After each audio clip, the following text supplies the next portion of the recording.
ethos.com/radio. That's ethos.com/radio. Why'd I go to the doctor? One day at the firehouse, I was so lightheaded I could barely stand. Even my crew noticed. Getting checked out was the right call. Turns out I have atrial fibrillation, which increases the risk of stroke about 5 times. Symptoms like irregular heartbeat, heart racing, chest pain, shortness of breath, fatigue, or lightheadedness can come and go. But if it's AFib, the risk of stroke remains. If you have symptoms, contact a doctor. I'm so glad I did. Visit notimetowait.com. Sponsored by Bristol-Myers Squibb and Pfizer. Welcome to AutoZone. What are you working on today? My car is making this noise. Sometimes it's like doot doot, and sometimes it's like grrr. Do you have a dash light on? Oh yeah. Then we don't have to listen for clues. With the free Fix Finder service, we can read a check engine, ABS, or maintenance light to find the likely fix and even recommend a local shop if you need one. So you don't need to hear the grrr. Not with Fix Finder. Everything you need, nothing you don't. Get in the zone, AutoZone. Restrictions apply. Lowe's knows how to set off your July 4th with savings. Right now, buy one, get one free on select one-coat coverage interior paint via Visa gift card rebate. Plus, get 2 select 2 or 2.5 quart red, white, and blue annuals for just $10. Hurry, these July 4th deals won't last long.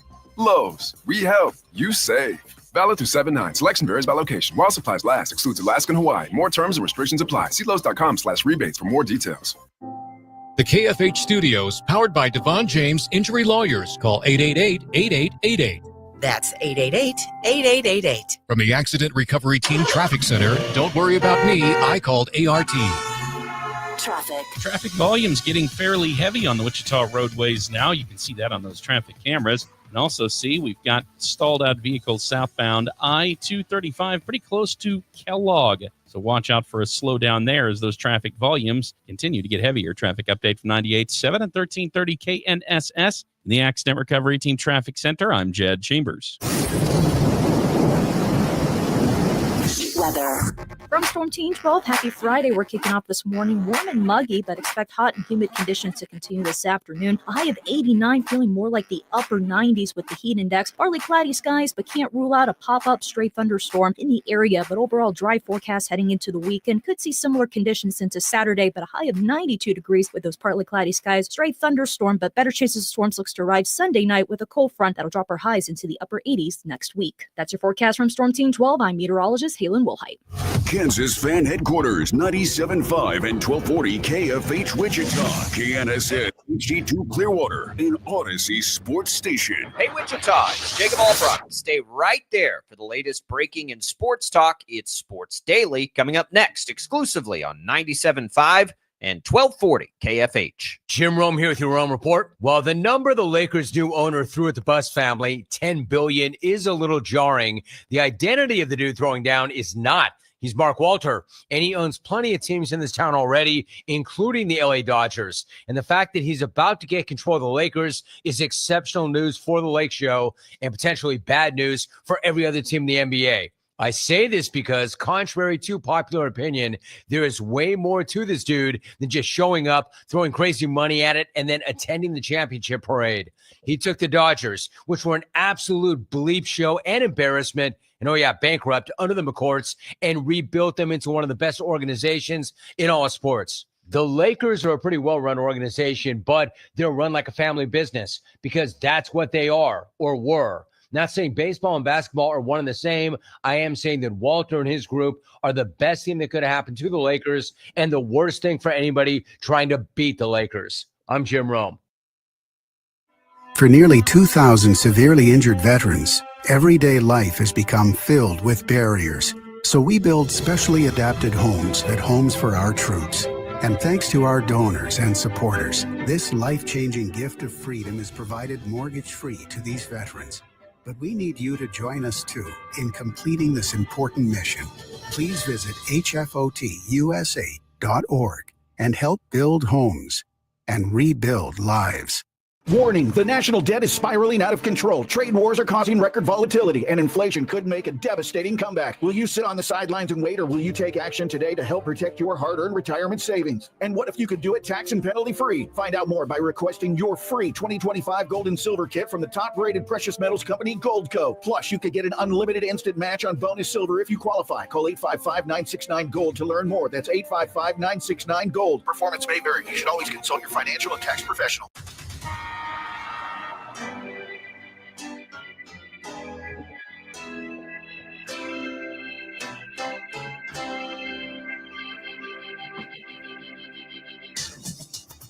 Now, from Wichita's most listened to sports radio, 97.5 and 1240 KFH. This is Sports Daily with Jacob Albrock and Tommy Kester. Well, hey there, everybody. It is Jacob Albrock, Brandon Zinner in for Tommy on this Friday, and we are looking forward to what should be a really fun and exciting show as we get some pretty major news as it pertains to the Chiefs and a potential move to the state of Kansas. A lot of things happened yesterday, a lot of information out that could sort of change some opinions. So we'll get into all of that today. We are glad to be with you, taking your calls at 869-1240. Max has those. You can also leave us your video comments on our streams.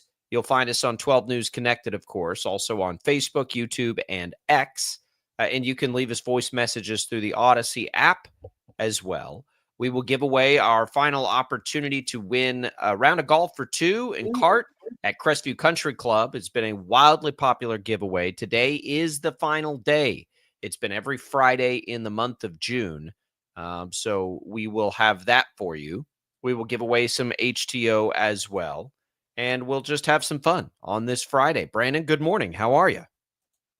Good morning. I'm doing much better than a lot of residents of the state of Missouri right now. Maybe not because of the stadium stuff that we'll talk about, but because they have to deal with having to show up and watch this Royals team right now. Oh, man. Yeah. The Royals are the other big thing we'll talk about today. It is a mess at the moment. Can they climb out of this? It continues to be the question we ask. All of these topics are What's on Tap, brought to you by Wichita Brewing Company. WBC celebrating the 4th with $4 beers from July 2nd through July 6th at all three brew pubs. A great idea for entertaining out-of-town visitors. Wichita Brewing Company, $4 beers, July 2nd through the 6th. That would be next Wednesday through Sunday. So in the mood with Wichita Brewing Company, bringing us What's on Tap each and every day here on Sports Daily.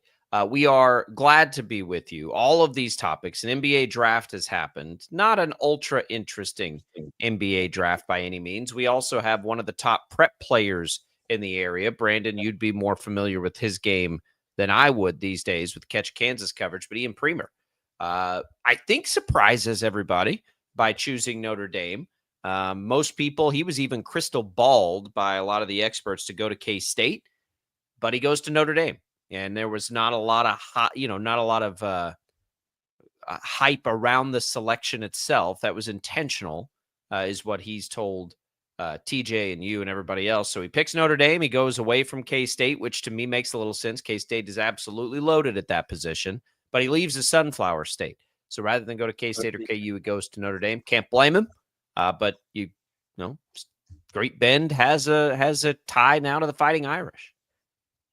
Yeah, Ian Premer, he's you're talking about one of the top 50 recruits in this upcoming class, one of the top tight ends in the country. We talked about Lincoln Kira out of Goodland so much. This guy is kind of right in that same realm. He might be a little more polished in football at the moment, but Lincoln Kira just such an elite athlete. But yeah, a real blow for all of K-State yesterday. Crystal balled by 3 different experts yesterday morning to go to K-State after his weekend visit to the Cats.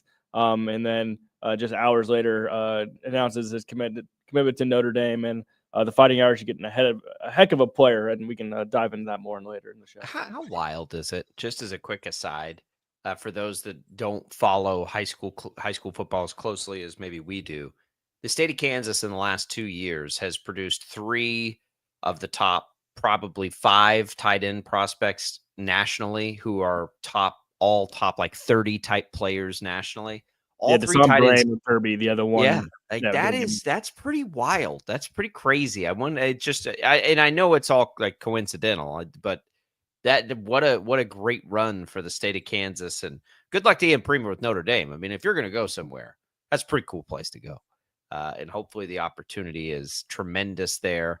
I think honestly, like if I was giving my instant reaction to that, if you're a K-State fan, I'm going to guess it has more to do with how loaded K-State is at that position. Like they've got six legitimate tight end options, including last year's top tight end in Lincoln Cure. So I wouldn't lose too much sleep over that. I mean, you're disappointed for sure if you're K-State today, but I wouldn't take it as a knock on the program in any way. I'd take it as opportunity strikes, right? Like there's just a lot of good tight ends right now at K-State. Yeah, I think the hardest part for K-State fans is if there was no crystal ball predictions, if it just happened without these experts weighing in and everything. I mean, K-State fans were celebrating social media yesterday as if that this guy had already put pen to paper, like he already had a jersey hanging up in the locker room. They were already picturing what it was going to look like seeing him and Avery play together for a year. And then it was a matter of hours before he said that he's going to go be a Gold Domer, and Notre Dame putting together a heck of a recruiting class. Experts say that this might be the best recruiting class Notre Dame has ever put together, and that says a lot. Can talk about what Notre Dame has done over the years. God bless the crystal ballers. I don't know how they do it, but not well, obviously. Well, I mean, most of the time they're pretty close. I mean, they're the best we've got. They're the best chance we've got at knowing or following any of this stuff. It's a wild time. We can get to that. Thanks to Prairie Fire Coffee, by the way, for keeping us fueled up each and every morning here all across our Odyssey stations, including right here on KFH. The Royals, which we'll get to, Brandon, still winless at home in the month of June, in one of the more wild stats, one of the more wild occurrences for a playoff caliber team that is in the mix that I can remember. Going winless, they'll have 3 more opportunities this weekend against the Dodgers, but winless for an entire month at home is just wild for a team that is squarely in the mix for a playoff spot. Crazy. Since May 23rd, the Savannah Bananas have as many wins inside of Kauffman Stadium as the Royals. This month, the Kansas City Chiefs have as many wins inside of the Truman Sports Complex as the Royals, and they haven't played a home football game in 6 months. So, yeah, we talked about an all-time low, I think, a week ago, a little over a week ago. It can always get lower. It can for sure get lower. It's just an oddity. It's an oddity like that this is happening. And since the month of June, the 2003 Tascosa Rebels baseball team, where yours truly was, riding the pine, who has more wins at Kauffman Stadium, or as many as the Kansas City Royals. It's a wild, wild thing. But we'll get into what's going on there. But when we come back, I did not expect to get significant news on Chiefs Stadium talks, not as significant as we got yesterday. We're going to dig into everything that happened. A lot of letters, an aggressive play, it seems like to me, by the Kansas City Chiefs, which is really fascinating. We had sort of kind of chalked that up to, okay, they want to stay in Missouri, but not so fast. And then there's a political element on the Kansas side. So we'll get into everything that happened, everything that was written, said, but not from now, silent sources or anything like that, straight from the mouth of the Chiefs and straight from the mouth of basically the state of Kansas. It is interesting, and a lot of interesting developments. And I think if you are in favor or a proponent of that possibility, you've got to be more excited about what you've seen in the last 24 hours than you had been probably for 3 or 4 months, to be perfectly honest. But that's where we head next. It's Jacob Albrocht. It's Brandon Zinner. It's Sports Daily. Max Power producing. We're coming right back.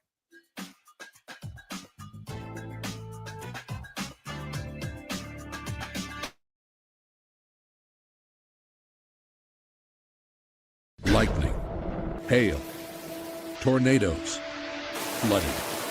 It's the worst of severe weather, and it's coming. Spring brings warmer temperatures, but also dangerous weather conditions. Stay up to date day or night with the Storm Team 12 weather app. You'll get accurate forecasts so you can plan ahead and stay safe, no matter the weather. Download the Storm Team 12 weather app, brought to you by Stutzman's Greenhouse. The future of television has arrived. Next Gen TV is here with stunning video, movie theater quality sound, enhanced voice clarity, and interactive features, all upgradable for the future. Learn more at watchnextgentv.com. Sometimes people tell us, I don't get it, it's just tea. But let me tell you, we are so much more than just tea. With 20 plus flavors of sweet and unsweet iced tea, the possibilities are endless. Come on in and try them all for free to find your favorite, or get us on the go for your busy lifestyle. And don't miss happy hour every day. So the next time someone tells you it's just tea, tell them to come by and find out why we say, drink tea, be happy. They're not just the canvas of our imagination. They tell a story. Clouds affect the events of your day. Sometimes they growl, sometimes they inspire, but they're always the messengers of nature's mood written in the sky. Storm Team 12 understands the language of clouds. We're dedicated to decoding their message so you know what to expect. Behind every cloud, there is a story waiting to be told. Trust Ross Jansen and Storm Team 12, alerting you first to the impact on your life. Jim Rome here, lighting up your afternoons on The Jim Rome Show. Catch me starting at 2 on Wichita's #1 sports radio, Kansas Fan Headquarters, 97.5 and 1240 KFH.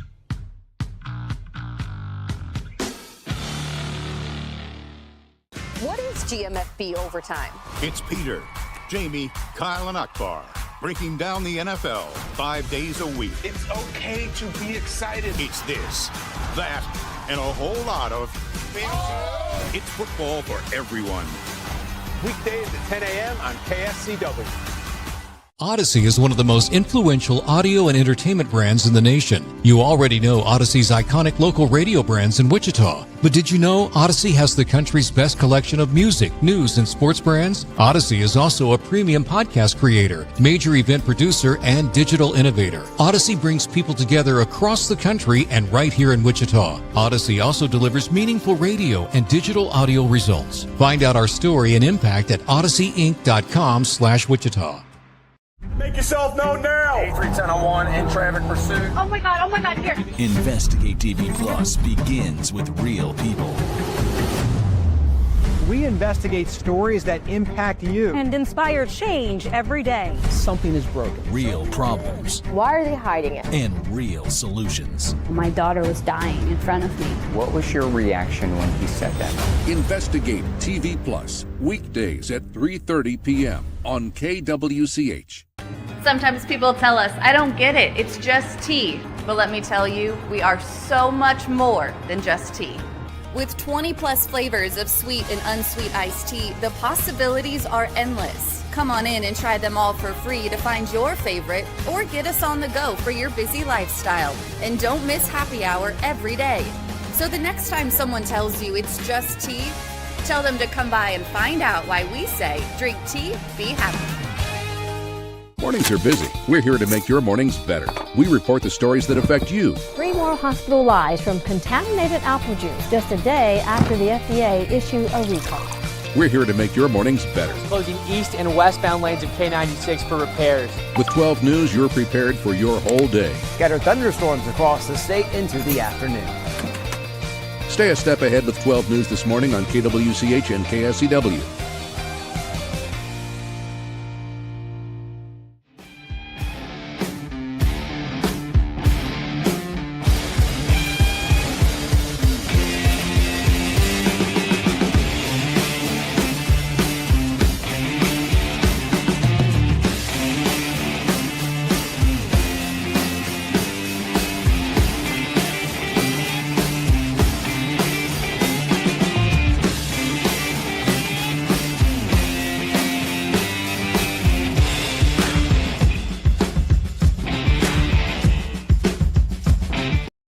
KFH.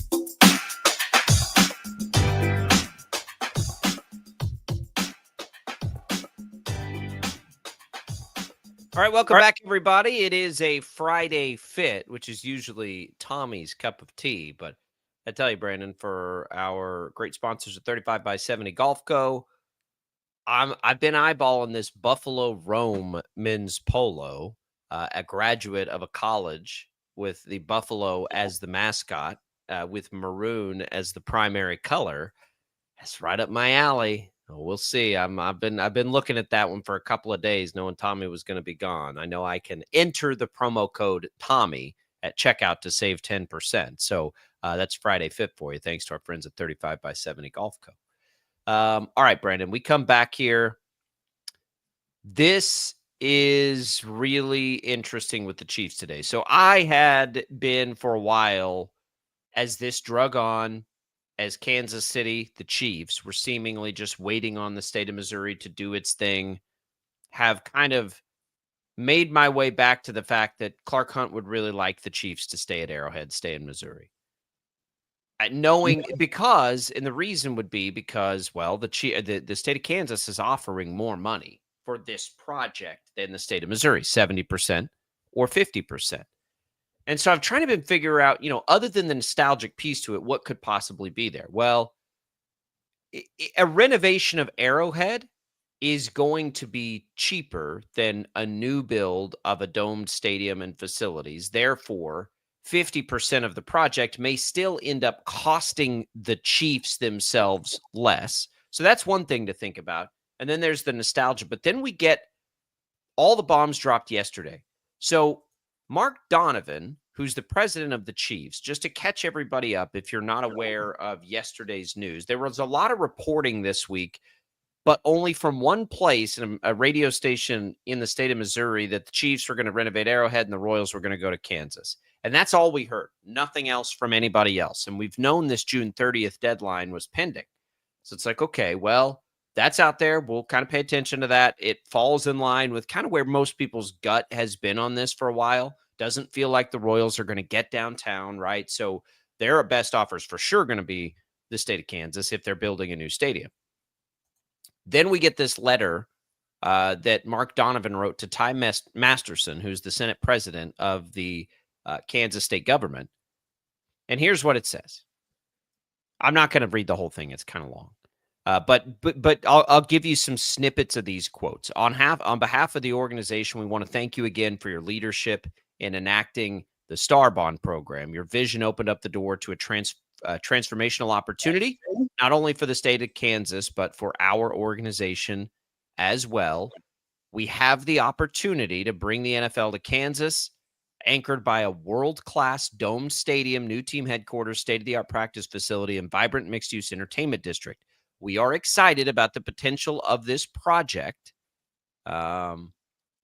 We believe the foundation is in place for something truly historic, not just for our team, but for the future of the state's economy, Kansas's economy, possibilities of job creation, long-term tax revenue, all those things, tourism dollars.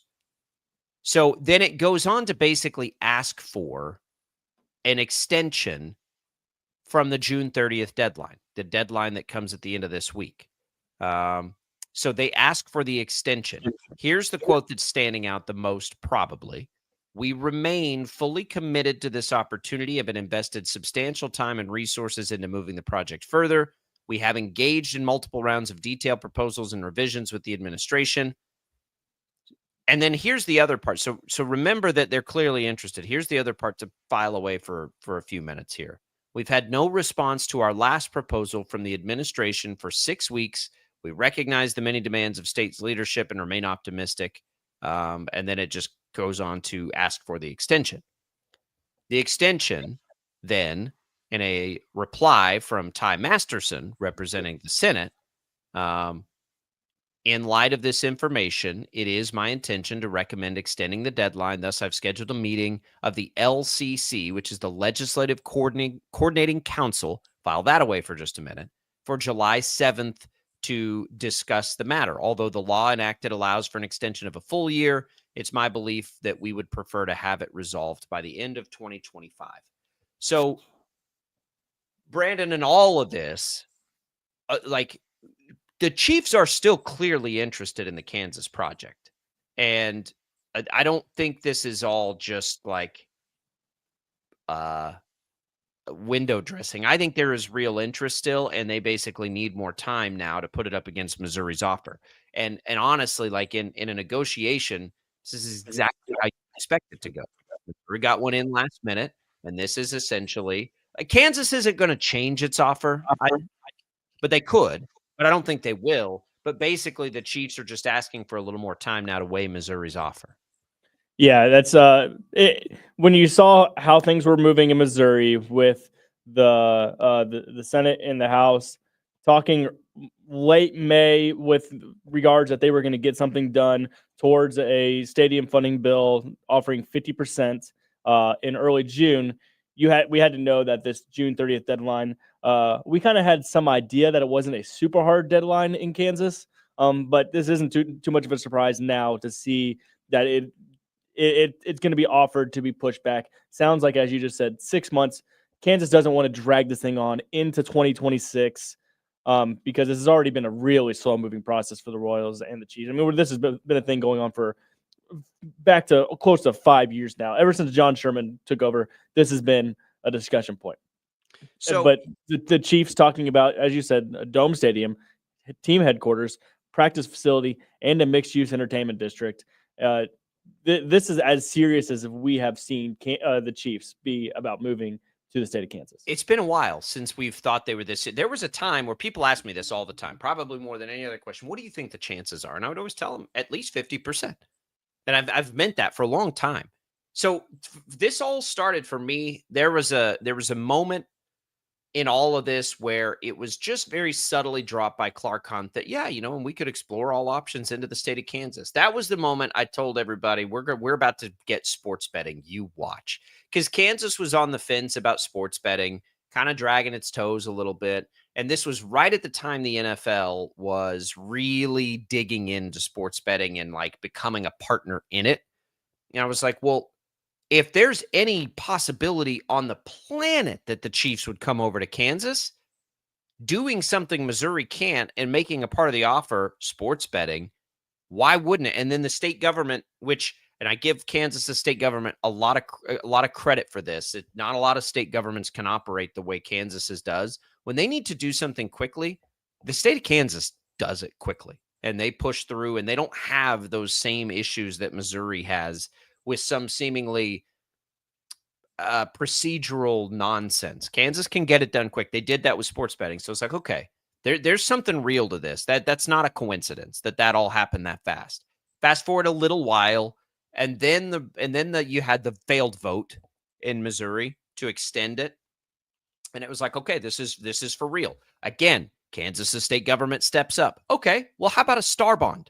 And an historic one at that, 70%. If you come over here. Like the speed at which the Kansas state government is acting has always led me to believe that there was a pretty good chance this was a possibility. Now we fast forward through all the Missouri side of it. They can't get anything done. They finally get something done, and it's still not as good as the Kansas offer. So what do we have now? Well, we have the Chiefs still waiting. The deadline gets closer, and it's like, man, Kansas might have been a leverage play. They really want to stay in Missouri. There's too much history there. I get it. Arrowhead's a big part of the Clark Hunt family, like all of it. Great. Now we see this letter, and so we're back to while we were down. I mean, I would have put us at 20%, Brandon, when Missouri got its thing and this deadline got closer. I'd say it's back up to that 50% threshold. And the situation you have is the Chiefs have to make a decision here, and they need more time to make it. And I think that's reasonable. Honestly, I do. I don't think there's anything wrong with an extension. I think it's very normal in something like this to ask for an extension like this. So you have the state of Kansas, which is going to offer the Chiefs the ability to get to to host a Super Bowl. It's going to offer the opportunity for a brand new state-of-the-art stadium with a dome that can get multi-use, that can be used in the cold weather months, can be used in the summertime for all kinds of different things, with the team headquarters in the mixed-use district and all of these things that we're seeing around NFL stadiums now. Or you'll see a renovation to Arrowhead and business as usual. There are 2 price tags involved in this. There is emotion, obviously, and nostalgia involved in this. And we'll see what they feel like their best opportunity is. But I would tell you that the longer now that it drags on, I think that probably is to the benefit of Kansas and increases Kansas's chances. It was the other way around before. A quick decision meant a good thing for Kansas. Well, then Missouri came in and was like, okay, now though, the longer it goes, the more the Chiefs are going to have to let go of the idea of hosting a Super Bowl. A renovated, roofless Arrowhead means the Chiefs will never host a Super Bowl, right? They're not going to do that. The NFL's not going to do that.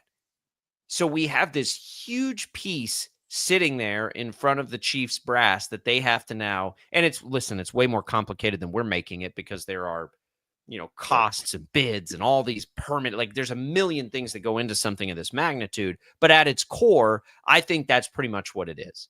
Do you get the brand new facilities and hosting a Super Bowl, at least one, maybe 2, from what we've heard rumored out there?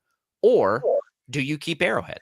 And do you keep that history and all of those things and go along a renovation? We've seen both historically branded in the NFL. Soldier Field renovated, Lambeau Field renovated. Like, these renovations happen and they're big, major projects, or teams do the new facility thing, which we're seeing probably, I would say, more of these days. What the Broncos did, the LA teams, the Cowboys obviously did that first, probably.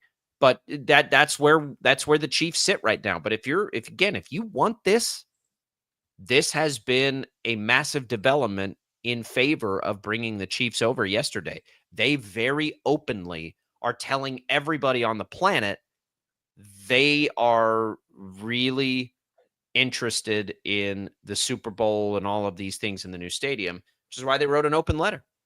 And speaking of Soldier Field, the Bears are going to be moving on from Soldier Field. And then, of course, the Packers, Lambeau, that is the most uniquely run organization in sports in all of America, maybe all of the world. So it's no surprise to see that they've just stuck out of Lambeau. But if it wasn't for Clark Hunt being the son of Lamar Hunt, if this was a different ownership group, this would be a completely different conversation. What Arrowhead Stadium means to the NFL and the Hunt family. I mean, that's we're talking about one of the original crown jewels. I mean, without Lamar Hunt, the NFL likely isn't what we see it as today. And it also isn't a surprise to see how much we talked about how proactive Kansas has been. They got the sports betting done years ago. They got the Star bonds passed. And then it was over a year before we saw Missouri even really flinch.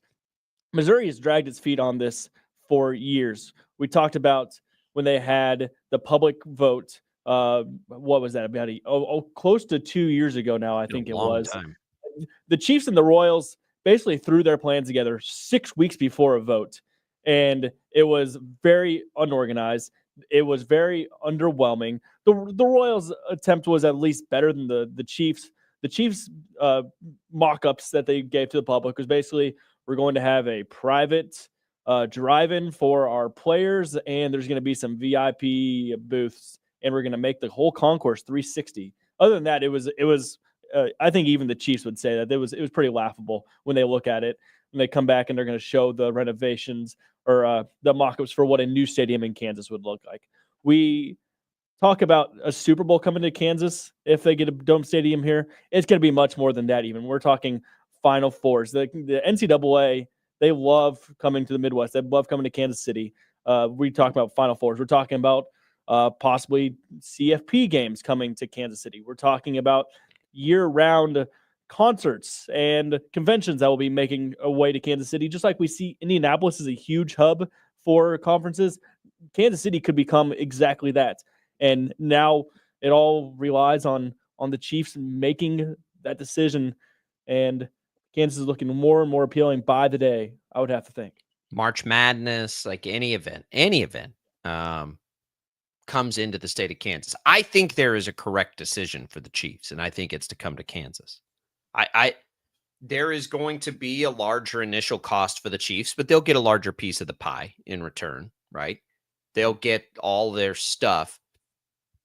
It's the right answer. It's just you have to shake this thing, like, it's like selling your parents' house, right? Like, I grew up there. Like, I don't want to sell that house. Like, that's where I grew up. We've lived in that house forever. I get it. Arrowhead is one of those places in the NFL. I truly do believe that.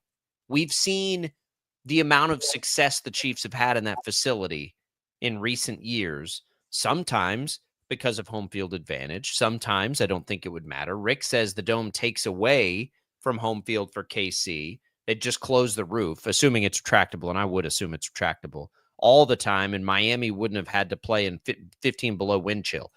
Rick, the Chiefs would have beaten Miami in a dome on the street, playing at East High. Like, it wouldn't have mattered. The Chiefs would have beat Miami. It's not going to matter this year because the Miami Dolphins probably aren't making the playoffs anyway. Well, it's just like, and I've heard this a lot. This isn't just Rick. It's like, well, you lose the ability to win. And even if you did, maybe you do, it just doesn't matter. It's not the reason that you make the decision that's going to be made here. And maybe it is, but man, like, when you're talking about billions on the line and state economies altered and all these things, I cannot imagine high on the list is, will the Chiefs lose their ability to have home field advantage in the postseason by playing in a much colder temperature than XYZ? I just don't think that's going to be a part of the equation. The Chiefs would be winning Super Bowls if they played every game in a dome. I mean, they would. So I don't think that matters too much. I think that there is some, again, nostalgia lost from that. But that Miami game you're mentioning, like, multiple people had to go to the hospital. They were practically giving away those tickets because nobody wanted to go to the game in those kind of conditions. What's that? I was at that game. It sucked. Yeah, you couldn't. Those tickets were dirt cheap because they couldn't sell them. Like, there's not that's not going to be the reason. And in fact, I think it's one of the main reasons they should come over to the state of Kansas and put a roof on that thing. Like, fans think they want that. Fans don't want that. When, like, if you asked 100 people, would you rather go watch a football game in a t-shirt in February or sit in 15 below wind chills? Who's going to say 15 below wind chills, right? You're going to get far more ticket revenue by opening up the possibility of people actually wanting to come sit through the game. So that's a part of it. Like, that one of the biggest parts, honestly, and where I've sort of come back around in this yesterday, is that you have to think about the fact that Missouri's offer is out there, and it's a good offer, but it doesn't offer the same possibilities, because the reality is, I assume, and I think that in the new Missouri deal, and I don't know, I'm not as familiar with it as the Kansas deal, that they could totally build up and do the same thing they're thinking about doing in Kansas. But at the same price tag, the state's only offering 50%. Whereas at that price tag, the state of Kansas is offering 70%. And it's a $1.5 billion cap from the state. So that which it's you not can't going to build happen. a new stadium. Yeah. And then the Royals get nothing because I think it's combined between those two. So, if the Chiefs stay in Missouri, it's not with a new stadium. And if the Chiefs stay in Missouri, most likely the Royals are coming to the state of Kansas, and they may be anyway. We're going to continue this discussion because there's another piece of it in all of that I thought was really interesting. We'll talk Royals. We got a lot to get to on this Friday edition. Don't go away. 97.5 and 1240 K. Lightning, hail, tornadoes, flooding. It's the worst of severe weather, and it's coming.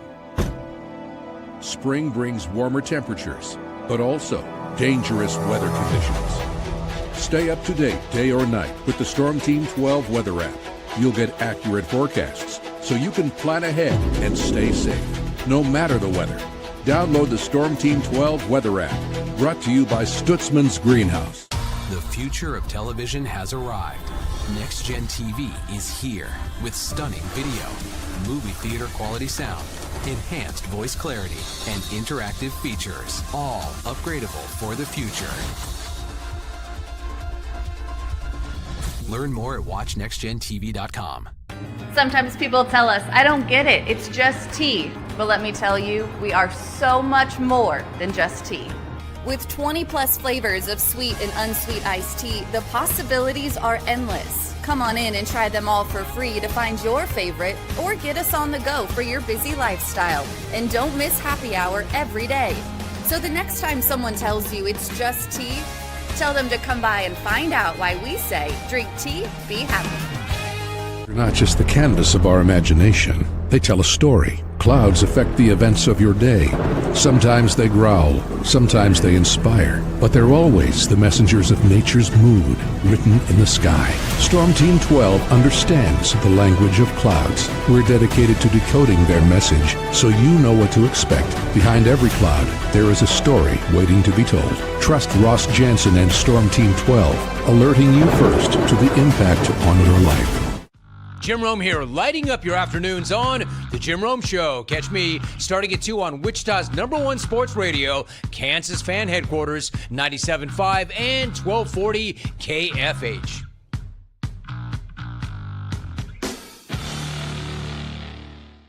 What is GMFB Overtime? It's Peter, Jamie, Kyle, and Akbar breaking down the NFL 5 days a week. It's okay to be excited. It's this, that, and a whole lot of fantasy. It's football for everyone. Weekdays at 10 a.m. on KSCW. Odyssey is one of the most influential audio and entertainment brands in the nation. You already know Odyssey's iconic local radio brands in Wichita. But did you know Odyssey has the country's best collection of music, news, and sports brands? Odyssey is also a premium podcast creator, major event producer, and digital innovator. Odyssey brings people together across the country and right here in Wichita. Odyssey also delivers meaningful radio and digital audio results. Find out our story and impact at odysseyinc.com/Wichita. Make yourself known now. 83101 in traffic pursuit. Oh my God, here. Investigate TV Plus begins with real people. We investigate stories that impact you and inspire change every day. Something is broken. Real problems. Why are they hiding it? And real solutions. My daughter was dying in front of me. What was your reaction when he said that? Investigate TV Plus, weekdays at 3:30 p.m. on KWCH. Sometimes people tell us, I don't get it, it's just tea. But let me tell you, we are so much more than just tea. With 20 plus flavors of sweet and unsweet iced tea, the possibilities are endless. Come on in and try them all for free to find your favorite or get us on the go for your busy lifestyle. And don't miss happy hour every day. So the next time someone tells you it's just tea, tell them to come by and find out why we say drink tea, be happy. Mornings are busy. We're here to make your mornings better. We report the stories that affect you. 3 more hospital lies from contaminated apple juice just a day after the FDA issued a recall. We're here to make your mornings better. Closing east and westbound lanes of K96 for repairs. With 12 News, you're prepared for your whole day. Scattered thunderstorms across the state into the afternoon. Stay a step ahead with 12 News this morning on KWCH and KSCW.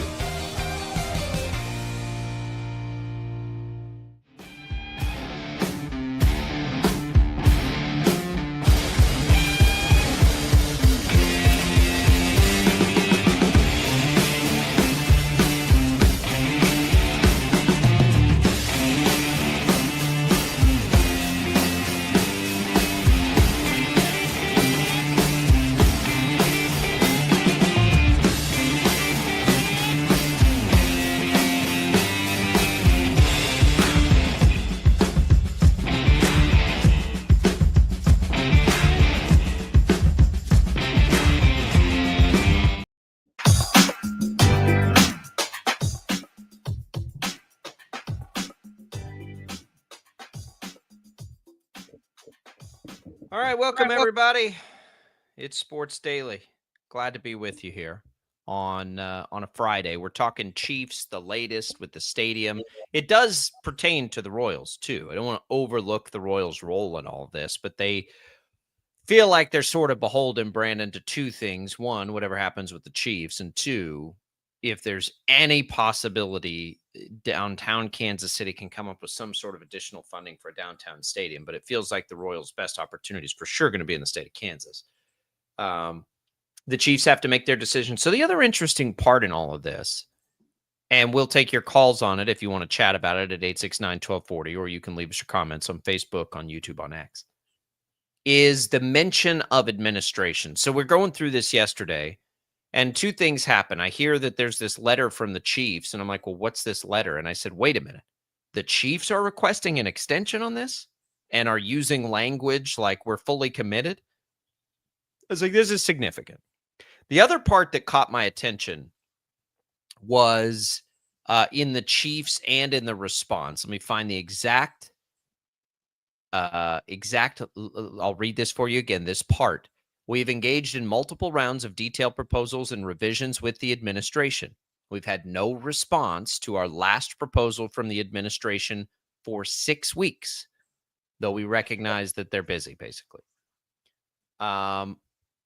So they're asking for the secretary here, basically, which is Masterson, to extend this to continue productively and will preserve Kansas' ability to secure the most significant economic development initiative in history.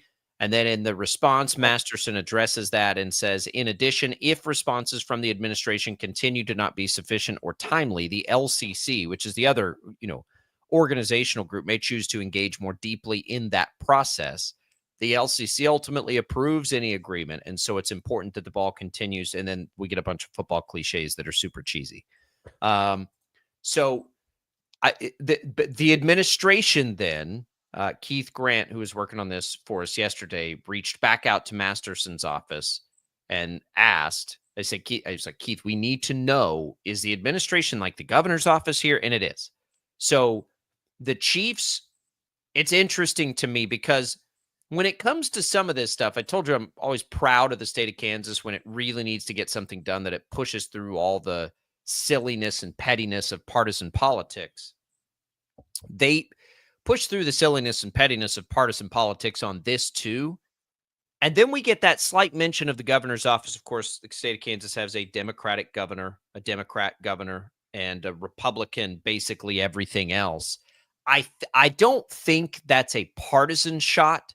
But I do think it's worth paying attention to that the Chiefs are just slightly throwing in a barb here to amplify what it feels like needs to be done on the state of Kansas's side, which is basically like, the governor hadn't emailed us back in 6 weeks. And so, of course, the response to that, especially from the other side of the aisle, is going to be like, well, don't worry about that. We'll take care of that. Like, hang on a minute. Is that really true? So I'm sitting here thinking, like, is this true? Like, are they really just like waiting on an email for this $3 billion project? I doubt it.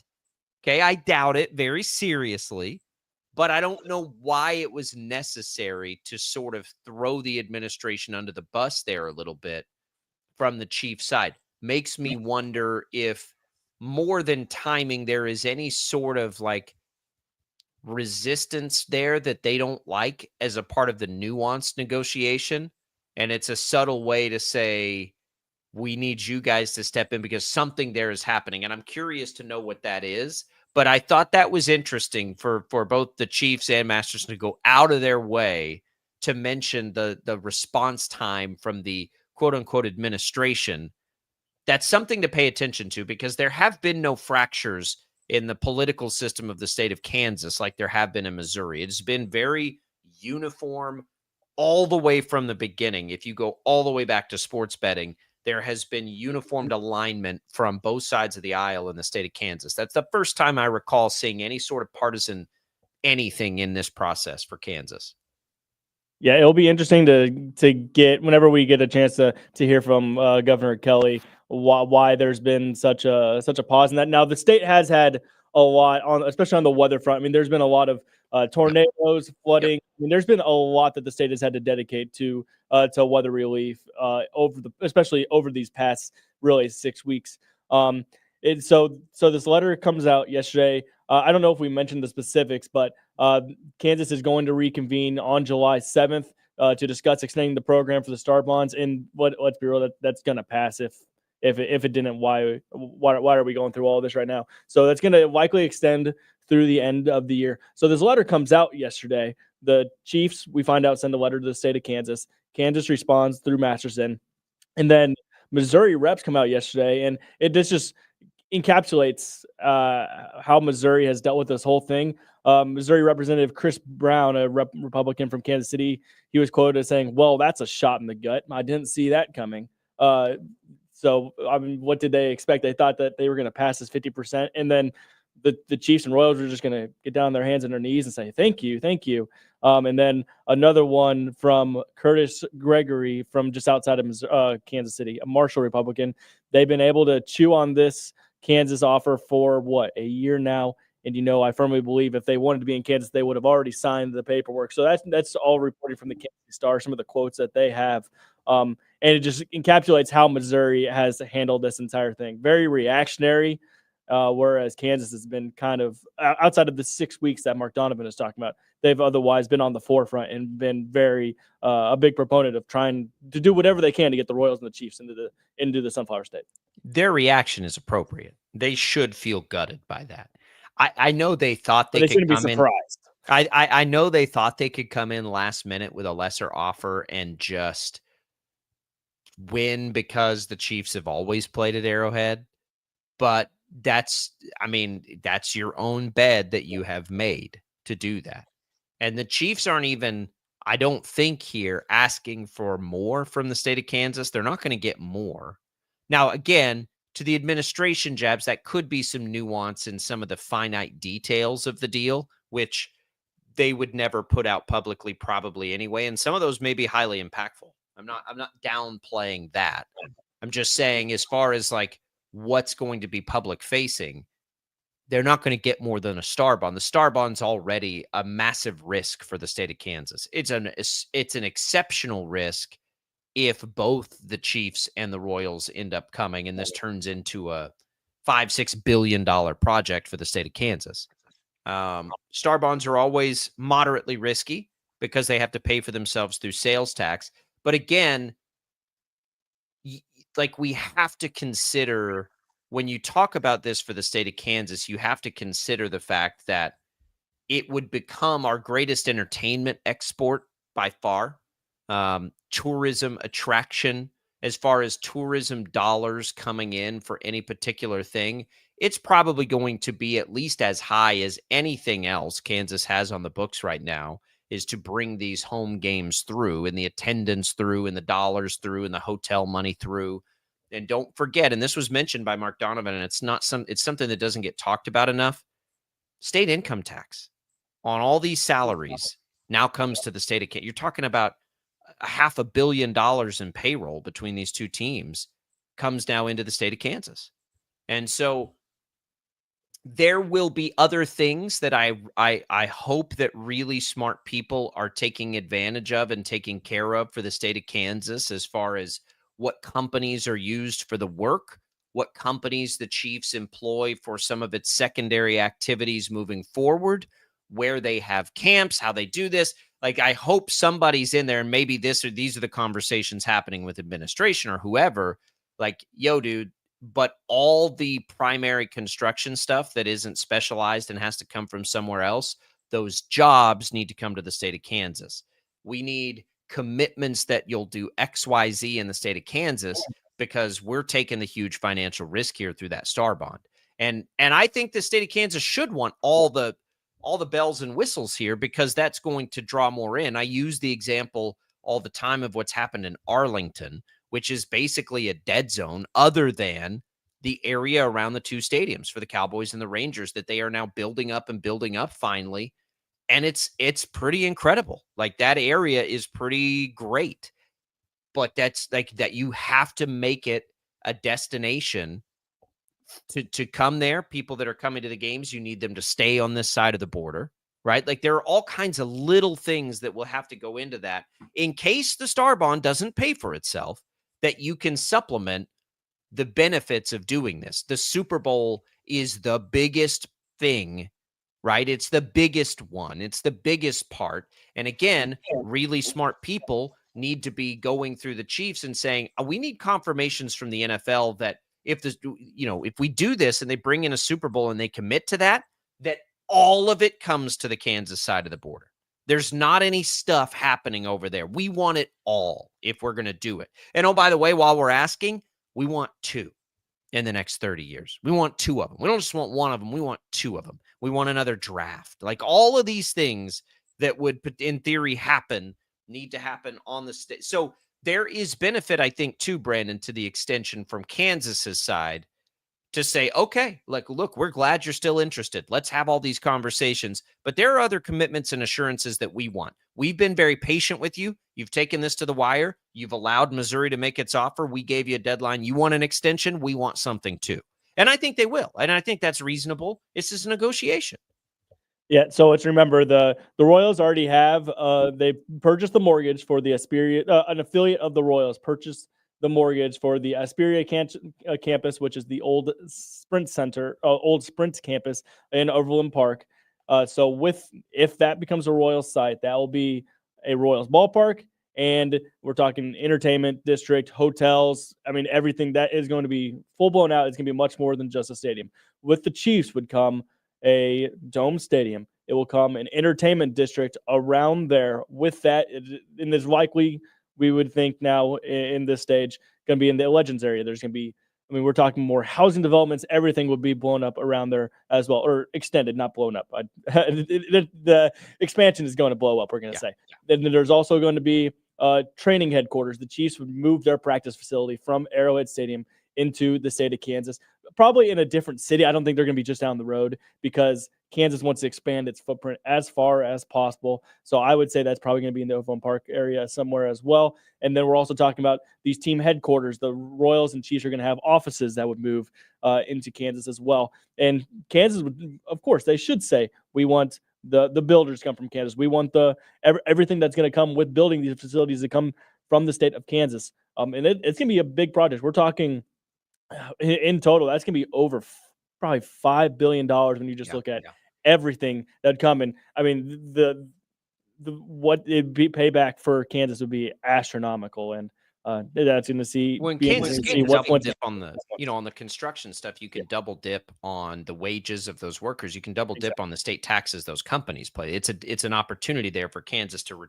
recoup some of that cost, and other than using a company somewhere else.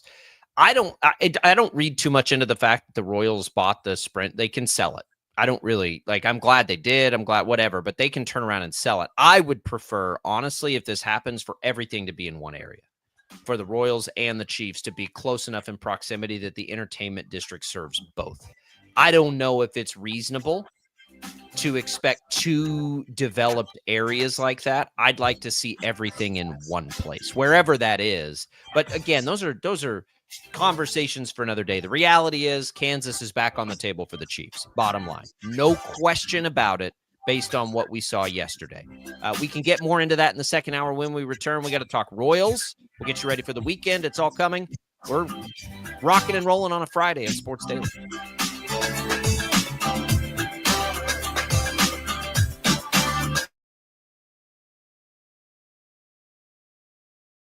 Lightning, hail, tornadoes, flooding. It's the worst of severe weather, and it's coming. Spring brings warmer temperatures, but also dangerous weather conditions. Stay up to date day or night with the Storm Team 12 weather app. You'll get accurate forecasts, so you can plan ahead and stay safe, no matter the weather. Download the Storm Team 12 weather app, brought to you by Stutzman's Greenhouse. The future of television has arrived. Next Gen TV is here with stunning video, movie theater quality sound, enhanced voice clarity, and interactive features, all upgradable for the future. Learn more at watchnextgentv.com. Sometimes people tell us, I don't get it, it's just tea. But let me tell you, we are so much more than just tea. With 20 plus flavors of sweet and unsweet iced tea, the possibilities are endless. Come on in and try them all for free to find your favorite, or get us on the go for your busy lifestyle. And don't miss happy hour every day.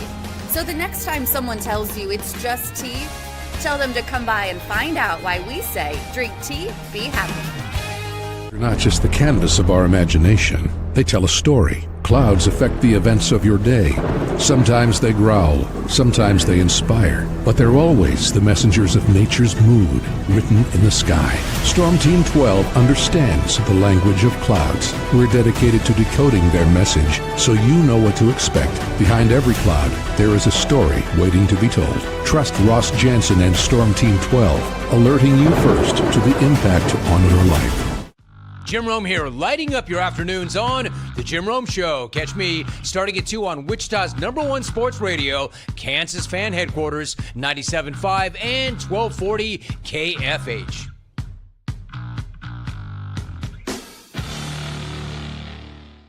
What is GMFB Overtime? It's Peter, Jamie, Kyle, and Akbar breaking down the NFL 5 days a week. It's okay to be excited. It's this, that, and a whole lot of fantasy. It's football for everyone. Weekdays at 10 a.m. on KSCW. Odyssey is one of the most influential audio and entertainment brands in the nation. You already know Odyssey's iconic local radio brands in Wichita. But did you know Odyssey has the country's best collection of music, news, and sports brands? Odyssey is also a premium podcast creator, major event producer, and digital innovator. Odyssey brings people together across the country and right here in Wichita. Odyssey also delivers meaningful radio and digital audio results. Find out our story and impact at odysseyinc.com/Wichita. Make yourself known now. 83101 in traffic pursuit. Oh my God, here. Investigate TV Plus begins with real people. We investigate stories that impact you. And inspire change every day. Something is broken. Real problems. Why are they hiding it? And real solutions. My daughter was dying in front of me. What was your reaction when he said that? Investigate TV Plus, weekdays at 3:30 p.m. on KWCH. Sometimes people tell us, I don't get it, it's just tea. But let me tell you, we are so much more than just tea. With 20 plus flavors of sweet and unsweet iced tea, the possibilities are endless. Come on in and try them all for free to find your favorite or get us on the go for your busy lifestyle. And don't miss happy hour every day. So the next time someone tells you it's just tea, tell them to come by and find out why we say drink tea, be happy. Mornings are busy. We're here to make your mornings better. We report the stories that affect you. 3 more hospital lies from contaminated apple juice just a day after the FDA issue a recall. We're here to make your mornings better. Closing east and westbound lanes of K96 for repairs. With 12 News, you're prepared for your whole day. Scattered thunderstorms across the state into the afternoon. Stay a step ahead with 12 News this morning on KWCH and KSCW.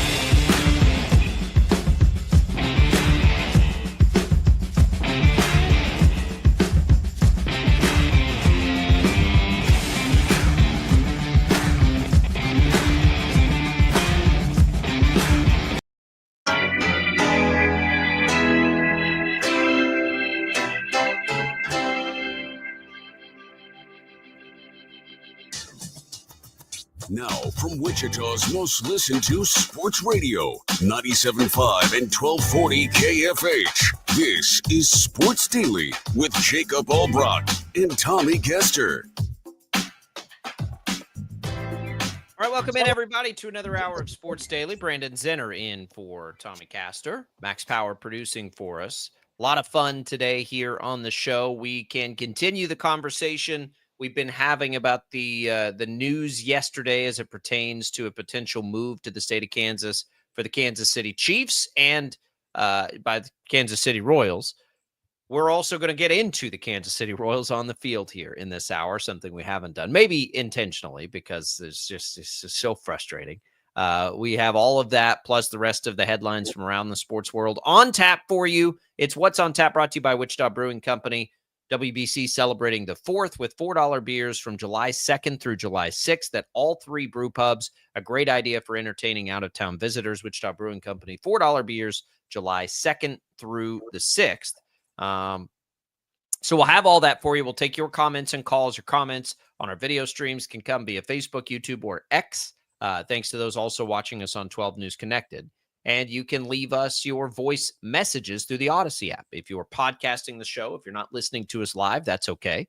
You can still chime in and we can get to those comments another time. Or you can, if you're listening to us live, leave us a voicemail there and Max can put those out over the air. All right. Let's also start this hour off with our final mention here of a big contest we've been doing all month long. And that is giving away a round of golf for two plus a cart to Crestview Country Club. All you have to do for your chance to win is text the keyword golf to the number 20357. The last winner, we've been picking winners every Friday this month. The last winner will be picked today. So this is your last opportunity to get in. Message and data rate supply. More details at kfhradio.com. Golf 20357. Brandon, I ran out and played 9 yesterday. Course looks great. I was on the north side. Course looks great. I thought, and I didn't play the back 9, which is where a lot of the traffic is, but everything looked like it was in real good shape. So no problems there as the Wichita Open has come through in just some really unique circumstances out at Crestview. So good luck to everybody in that contest and get out there and play it.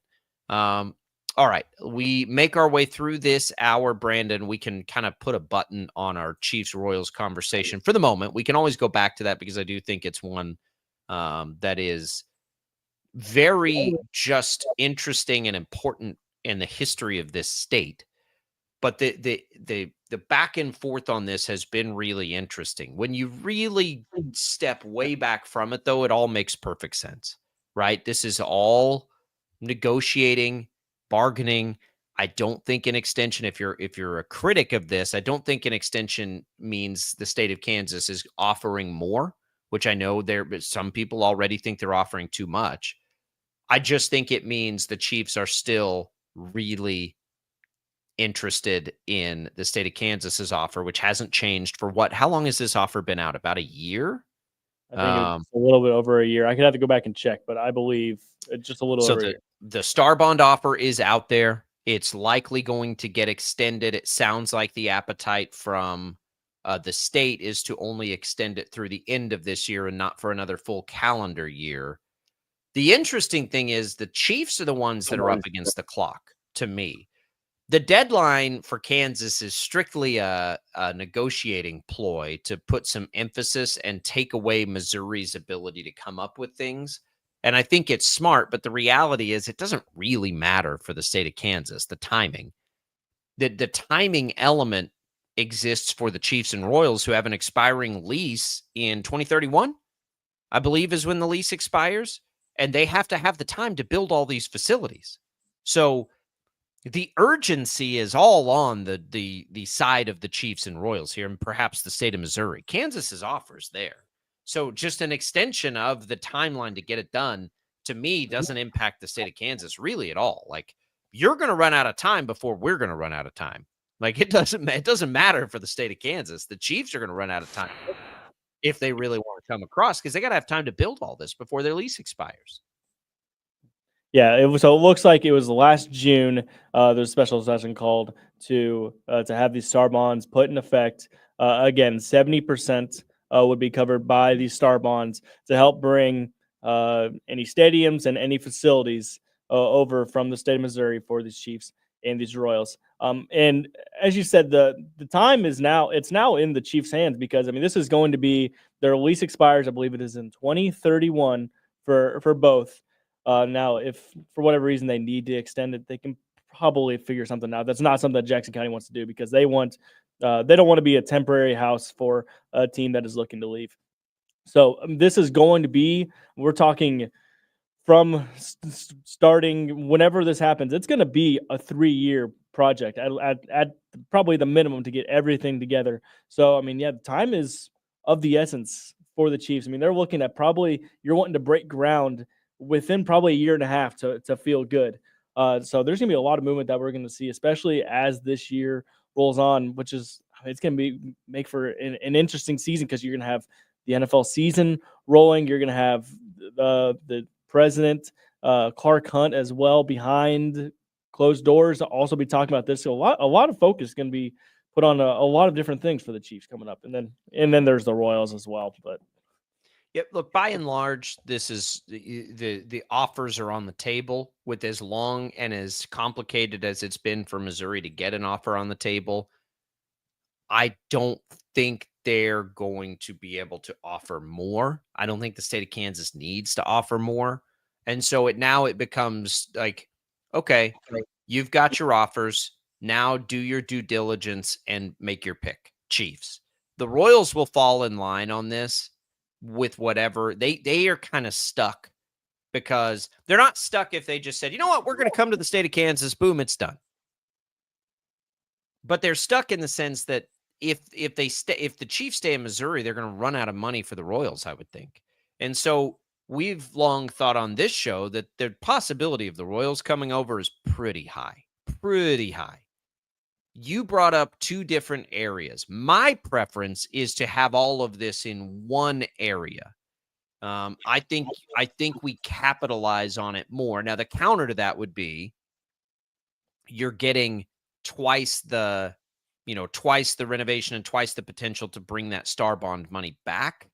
My concern there, though, is it's easier to build it up and get use out of the same facilities that only cost you to build them one time, right? Like if you're pitching in money for a hotel and entertainment district, the star bonds are going to be a part of that. I would rather just build one of those and have them used at, used at different times than building two. The Royals and the Chiefs, going back to when the vote was put to Jackson County, have showed that they do not work well together, and they've made it clear during this entire time. Yeah, but they don't want to work together. The state would have a lot of involvement there. And John Sherman, by the way, is new to this game. Mm-hmm. I think he can play just fine in the sandbox. Yeah, it's just I know what you mean about wanting to have one local site. But the Royals are going to want to have something where they are, and the Chiefs are going to want to have something where they are. The Chiefs probably brings a sports book along with it, something similar to P&L. You're going to have bars, restaurants, hotels, and everything. The Kansas City Current in Kansas City, right by the river, they are currently doing something pretty similar to this right outside of their stadium with hotels and restaurants and a big renewed riverfront as well. So it's likely going to be two different, but I can see why – from a building perspective and from a conservation perspective, why you'd want it all in one spot. But I think the Chiefs want to come over and say, we want to have our thing. The Royals are going to come over and say, we want to have our thing. I don't see how they work together to make But the state of Kansas has to foot the bill. Yeah. 70% of it. And so what they think matters too. Now, I don't know logistically if there is an area that is conducive to both. But if you can get, and I would just use the Legends as an example. If you can get an area of this state that has a NASCAR track, a pro soccer stadium, pro baseball stadium, a pro football stadium, and you want to build massive hotels because you have so much use in that area, that to me makes far more sense. You can build, Legends already has the outlet mall, but you can come up with things and try to create another power and light-ish area where it's being used basically 12 months out of the year. That's what, to me, makes the most sense to pay off star bonds. I could be wrong. Doing two areas could mean two different revenue streams, but I think that's asking a lot of the Kansas City Royals and their success and the interest level in the Kansas City Royals. I would much rather see them piggyback the Chiefs than try and branch off and do their own thing because we're counting on them being really good.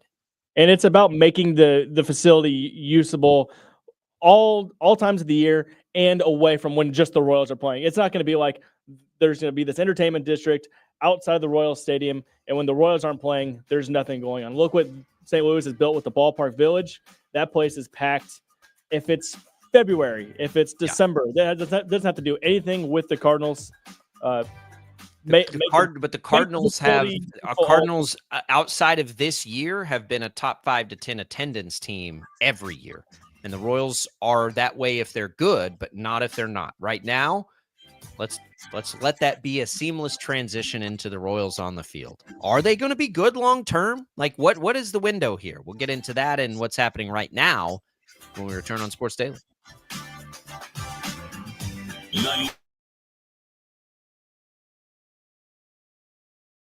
Lightning, hail, tornadoes, flooding. It's the worst of severe weather, and it's coming. Spring brings warmer temperatures, but also dangerous weather conditions. Stay up to date day or night with the Storm Team 12 weather app. You'll get accurate forecasts, so you can plan ahead and stay safe, no matter the weather. Download the Storm Team 12 weather app, brought to you by Stutzman's Greenhouse. The future of television has arrived.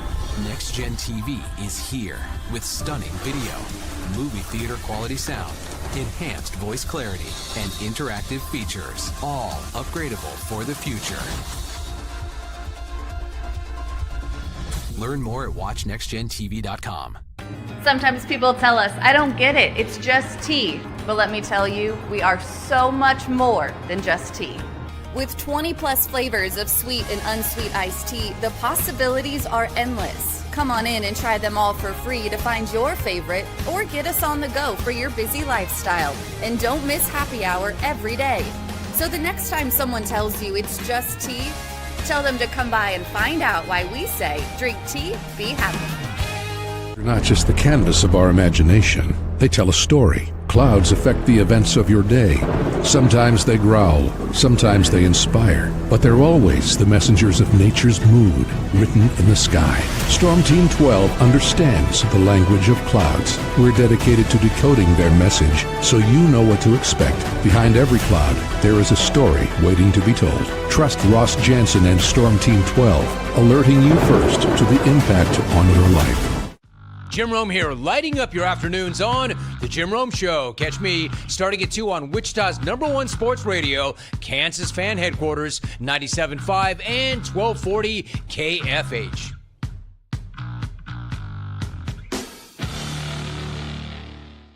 What is GMFB Overtime? It's Peter, Jamie, Kyle, and Akbar breaking down the NFL 5 days a week. It's okay to be excited. It's this, that, and a whole lot of fantasy. It's football for everyone. Weekdays at 10 a.m. on KSCW.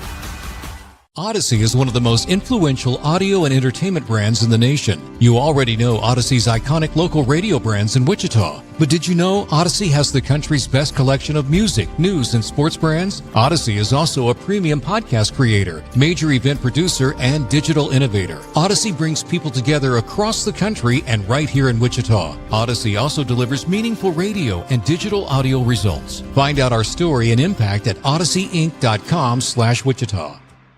Make yourself known now. 831001 in traffic pursuit. Oh my God, here. Investigate TV Plus begins with real people. We investigate stories that impact you. And inspire change every day. Something is broken. Real problems. Why are they hiding it? And real solutions. My daughter was dying in front of me. What was your reaction when he said that? Investigate TV Plus, weekdays at 3:30 p.m. on KWCH. Sometimes people tell us, I don't get it, it's just tea. But let me tell you, we are so much more than just tea. With 20 plus flavors of sweet and unsweet iced tea, the possibilities are endless. Come on in and try them all for free to find your favorite, or get us on the go for your busy lifestyle. And don't miss happy hour every day. So the next time someone tells you it's just tea, tell them to come by and find out why we say, drink tea, be happy. Mornings are busy. We're here to make your mornings better. We report the stories that affect you. 3 more hospital lies from contaminated apple juice just a day after the FDA issued a recall. We're here to make your mornings better. Closing east and westbound lanes of K96 for repairs. With 12 News, you're prepared for your whole day. Scattered thunderstorms across the state into the afternoon. Stay a step ahead with 12 News this morning on KWCH and KSCW.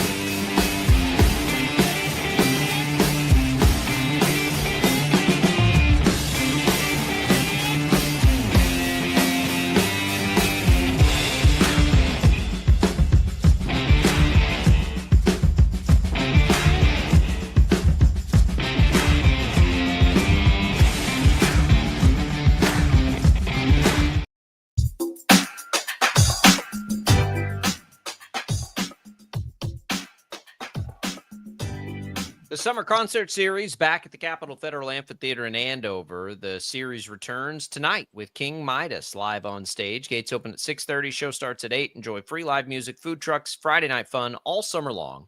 You can find the full schedule at kfhradio.com. Welcome back into Sports Daily. We've been talking a lot about stadiums and movement and everything. We know the Chiefs are going to draw a crowd. Will the Royals draw a crowd? Right now, playing at Kauffman Stadium, it has not been good. They are winless in the month of June. They have lost 5 straight. They score whopping 3 runs in the 3-game series. Is that right? 3 runs in the 3-game series, 1 run in the 3-game series, and about 3 runs in the 5-game losing streak. Whatever it is, it's ridiculous. Same thing that has been haunting this team continues to haunt this team. It does not make a lot of sense. The front office has done, I think, Brandon, about everything it can do to help the team. Front office can still do work to take away from the team and perhaps help the team long-term by trading a guy like Seth Lugo. So you have a Seth Lugo trade potentially out there. You have a potential trade and a lot of rumors floating around Jarren Duran of the Red Sox, which I do think makes a lot of sense for the Royals, but you have to think about what you'd be willing to give up to do that. You have the decision to make on whether you think the Royals in no circumstance are going to be short-term buyers. I don't think anymore. They could stand pat and just ride it out, which I wouldn't think. I would not hold that against them because I still do think we've seen this team go 20-2 over a stretch. They have a heater probably or 2 in them at some point this season. And in this wild card race of the American League, the Royals have lost 5 games in a row and essentially have lost no ground in the wild card, Brandon. So like they're very much in the playoff picture still. They're very much a roster, I think, that ought to be in the playoff picture. And I do think there's some credence to just sort of holding steady, as frustrating as it's been to watch them play baseball the last 6 days. Yeah, you gave them a little too much credit. They scored 1 run against the Rays. That's right, 1 run in the 1 run in the 3-game sweep. They lost 5-1, 3-0, and then 4-0 yesterday. And then they did put up 3 runs in the last 2 games against the Pirates series. So they've scored a total of 4 runs during this 5-game losing streak. Again, and that's on the heels of 4 games. They won the first 4 games of that 6-game road trip to end that 6-game losing skid. And so, yeah, I mean, last Friday, we were thinking, oh, the Royals are back. They won 4 in a row. Back. Hang that banner. But yeah, again, it's just the same old Royals offense that we have talked about going back to last August. As soon as Vinny got hurt, this team went from being one of the best teams in all of baseball with runners in scoring position to the worst team in baseball with runners in scoring position. They've mustered up 4 more runs 30 times in 81 games. And so as of now, we are at the midway point of the season. This is who your team is at this point. And then some research that Vahe Gregorian, my buddy of Kansas City Star, put up together as of Thursday. They're 4-32 when trailing after 6 innings, 2-33 after 7, and they've only won 1 game in 38 when they were losing after 8 games. So if the Royals fall behind by more than 1 run, essentially the game is over, and it's halfway into the season. We were sounding these alarm bells even during the win streak. It's not sustainable. I cannot figure out what is ailing this offense, because now we're seeing Vinny Pasquantino hit a little bit. Salvi's found more power. Bobby Witt Jr. hasn't found his power yet, but it can't be all on that. That doesn't make a lot of sense. It's just the strangest thing that they're not able to score any runs.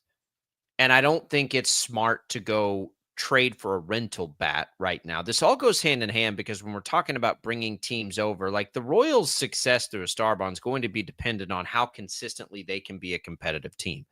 The Royals are a franchise historically that when they're good, they have drawn top half of the league attendance. But when they're really bad, they don't. They're near the bottom of the league.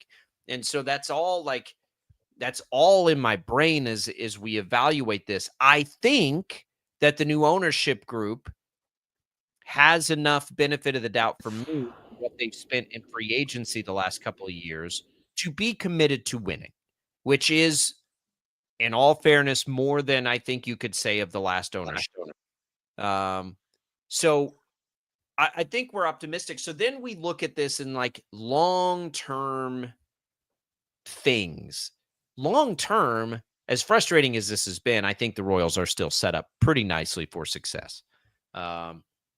You've got Michael Wacha for a little while longer here, his new deal. You've got Cameron. You've got Bubic for another year. You've, of course, got Bobby Witt Jr., Vinny Pasquantino, and now Jack Caglione and Michael Garcia and all these. Like, I think they're still okay. It's just what can they do now to get through it both this year and long term? That's where, and you haven't been on to talk about this, we see a rumored trade for a guy like Jarren Duran, Brandon. I would imagine, my hypothesis is if that trade were to happen, it would be Noah Cameron and probably one or two top-end prospects for the Royals. Is that too hefty a price tag? I don't think it is. I think that I would make that deal. I think that would be a pretty good trade for them because there's a lot of control with Duran, and he's a guy, even as he struggled this year compared to last year, he would probably be the best Royals outfielder offensively this year. Even in his the Royals are not going to do anything nearsighted, and they've kind of made that point clear. Or they might have a month ago, but they're not going to now. Yeah, even just the way that JJ Picollo operates, they're gonna keep everything with a long-term view. So a guy like Jarren Duran, who you'll control for many years, that's a guy who does make sense. I did some math while you were talking there. The Royals during their last this 5-game losing streak, they are 2 for 22 with runners in scoring position. Which just goes on of how bad they are with runners scoring position and have been all year. A guy like Jarren Duran, it'd be nice to bring him in. And again, that's a guy who's going to be starting in your outfield for years to come. But who's to say he comes here and continues that? We were seeing a guy like Jonathan India was supposed to come in. You have a bona fide top of the lineup guy. He's been pretty atrocious throughout the year. The guys that this regime has also brought in, Hunter Renfroe has not been good. Michael Massey has not been good. So who's to say that he's going to come over and just continue that? I'm not sure. I like the idea of it, especially who knows how sustainable Noah Cameron is going to be for years just with his pitching style. I like him as a pitcher. I'm also biased because I covered him in high school, but that's be something 100% that I would be willing to explore. Is getting. They have pitching. They have pitching under control. They don't have any bats that are exciting right now. Jarren Duran. I love the story of Noah Cameron, but I would trade Noah Cameron for Jarren Duran. Noah Cameron is and look, it's totally possible that this is somewhat sustainable. There's no question about that. It has been for a lot of guys that aren't the top heralded prospects or anything like that. But Duran's given us enough track record now, and you just, to some of what you were just saying, you just trust the Royals' ability to evaluate pitchers at this point better, right? Like Rick says, as we're talking about this, spending money on free agents and spending money on the right guys are different. They can't find good hitters. They can find good pitchers. I mean, are you kidding me? Seth Lugo, Michael Wacha, like they evaluated Lucas Erceg. They brought in Estevez this year. Like they are showing us that they got something cooking with evaluating these pitchers. They do not with hitters. Bobby Witt Jr. and Jack Caglione are not the same as going out and shopping around. Those were great draft picks, but they were great draft picks, right? Bobby Witt Jr. was as also highly touted. They're top 10 draft picks. Right. So, yeah, there have been a lot of failures in trying to bring in bats for sure. So that doesn't mean you don't try. They have to keep trying. They have to. They have to go and find, and it's hard to do it. That's why guys like Duran become interesting, and this trade deadline becomes interesting because it's not a buy or sell. They could go trade for Jarren Duran and trade away Seth Lugo, and both would make a lot of sense, right? That means they would lose 40% of their starting rotation, though. Probably. Okay, maybe the Red Sox are so willing to get rid of Duran, it doesn't cost you Noah Cameron. right? Maybe it cost you Alec Marsh and one of the catching prospects that they've got 2 of down on the farm. Great if you can keep Noah Cameron. Just if I'm the Red Sox, that's the name I would want. You can go trade Lugo to a contender, especially if he continues to pitch well. He becomes the top or one of the top 2 starting pitchers on the market to me that's out there. You can this year, you can get a haul for that. Remember why Cole Reagans is a part of this team. Like sometimes you just got to strike because the market's right. Sometimes if you're the Royals, even if you're in the contention, you can justify trading Seth Lugo. You just can, because they have to think long term. And so as we talk about stadiums coming over, and as frustrating as it's been on the field for the last little while for the Royals, I do think the future is bright for the franchise. Future's bright because you have Bobby Witt Jr. We hope it's bright because of Jack Caglione. He's still going to have to learn the ropes. We've cautioned about this a billion times, that this was pretty likely for Jack Caglione, and you're going to have to just be patient with him as he learns how to be a big league hitter in the big leagues instead of in the minor leagues. All of these things are happening. They still have Vinny Pasquantino. They still have Michael Garcia. They have a core of players to be very excited about. So I don't think any of that changes. I don't have any problem if they're aggressive to make this year's team better. I don't have any problem if they're aggressive to make the future better at the cost of this year. Everything's on the table right now for the Royals. Yeah, it definitely is. And when you talk about making the future better, let's remember that they don't have too much in their farm system to write home about. Their best guys are up here. They have the 2 catchers, Blake Mitchell and Carter Jensen. Again, if you're going to make moves, one of those guys is probably going to be on the move. Other than that, they just have not drafted well enough of late. From an expert's eye, people that are much more expertise on minor league baseball than me, that they have said that. You brought up the attendance issue. They have not been great attendance when they are not good, but that's going to be different this weekend because the LA Dodgers are coming into town, and there's going to be a ton of people that are there to watch Shohei Ohtani basically make a rehab start against this Royals offense. I mean, how beneficial for Shohei Ohtani. He's had 2 one-inning starts, and instead of sending him down to get more innings, you could say, oh, yeah, you get to pitch against the Royals offense this week. That's going to be great. So, yeah, just when you think it couldn't get worse for the Royals, they have to go up against the Dodgers team this weekend that's already won 50 games. They're rolling. Shohei Ohtani hit his 28th homer last night. And there's probably going to at least one more coming this weekend in Kansas City. Tough draw for the Royals at the worst time. And Noah Cameron pitching tonight against Dustin May. Yeah, I don't think it matters who the Royals play. I think they're good enough to beat anybody and bad enough to lose to anybody. I think it's all in the mirror for them. I don't because we just see them lose games they shouldn't lose. Like we just like, wait, what? And then they get, they sweep the Rangers, and it's like, okay. I read something yesterday, and I wish I could have. I should have saved it, but it was something real analytical on how bad the Royals have been the last couple of years at hitting fastballs.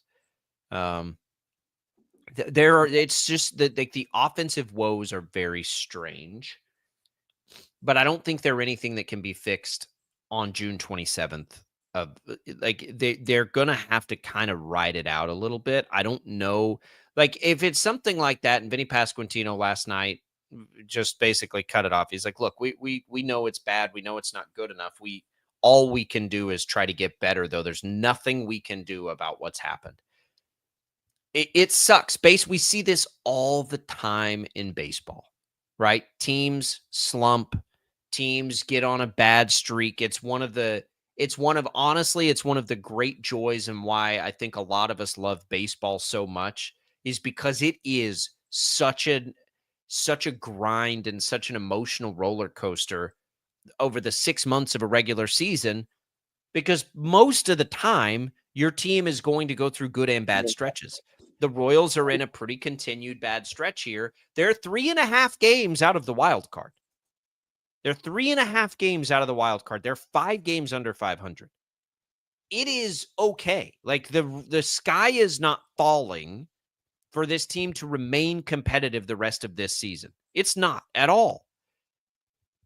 But the question becomes, are they equipped to get on another one of those heaters that we saw early in this year, because probably this is a streaky team and they're going to need those kinds of long stretches to make up for the inevitable slumps like we're seeing this week. I mean, they're inevitable at this point. So can they get enough good weeks together to win, to pile up a bunch of wins at a time when they are finally hitting well, becomes the question. And I have no idea what the answer to that question is anymore. I've stopped guessing. I thought this was going to be a good week for them. I really did. I thought this was going to be a big opportunity and they would step up to it. And obviously they could not have fallen flatter in this week. So I don't even try to guess now. I have no idea, other than the law of averages usually plays out. They've got too many good hitters and they'll probably heat up for stretches down the rest of this season. Yeah. I mean, you hope so. We're 81 games in, and then when you factor in the last 30 games of last year, and then even in the postseason, they won games in the postseason off their pitching. The offense has just not come around enough times, and I don't know how much. I don't know what can change. I really don't. They will hit better. That's the only thing that can change. Like the hitters that are there will just hit better. Like that's it. You and TJ had talked about what good is a coaching change going to be as a hitting coach. It's not going to change much. These are professional hitters that are getting paid tens of millions of dollars to go out and do this on a daily basis. And it hasn't come to fruition. Yeah. I mean, that's just simply put, they just have to hit better. Vinny, as you said yesterday, he's like, we're having meetings. What do people want us not to have meetings? I mean, yeah, nobody knows. It's baseball. Find a way to go. It's baseball. It's the weirdest sport, right? There are slumps all the time. And hot streaks. It doesn't make sense. They're like changing their approach at the plate is something that can happen, but not on June 27th. What are you going to say? All right, team, here's the rule. Nobody can swing at the first two pitches of a bat anymore. Like there's nothing. You can't change an approach right now. You can do that in the off season. You can bring in people and philosophically say, guys, we're going to swing at better pitches. We're going to become a better fastball. We're going to bring in players that hit fastballs better. Like you can do, but you can't do that right now. Right now, you just have to trust that these guys are really good at what they do. And eventually, probably collectively, they'll heat up for a period of time and they'll win a bunch of games when that happens. Will it be enough?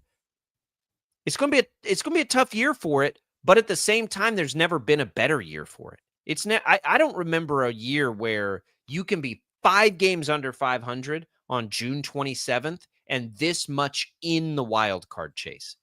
So they're 3.5 games back of the last wild card spot. Brandon, they're only 5.5 games back of the second wild card spot.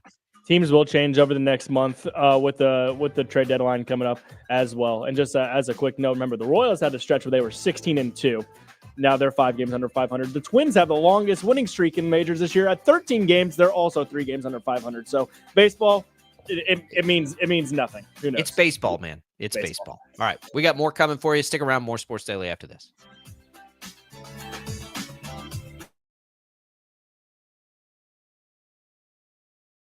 Lightning, hail, tornadoes, flooding. It's the worst of severe weather, and it's coming. Spring brings warmer temperatures, but also dangerous weather conditions. Stay up to date day or night with the Storm Team 12 weather app. You'll get accurate forecasts, so you can plan ahead and stay safe, no matter the weather. Download the Storm Team 12 weather app, brought to you by Stutzman's Greenhouse. The future of television has arrived. Next Gen TV is here with stunning video, movie theater quality sound, enhanced voice clarity, and interactive features, all upgradable for the future.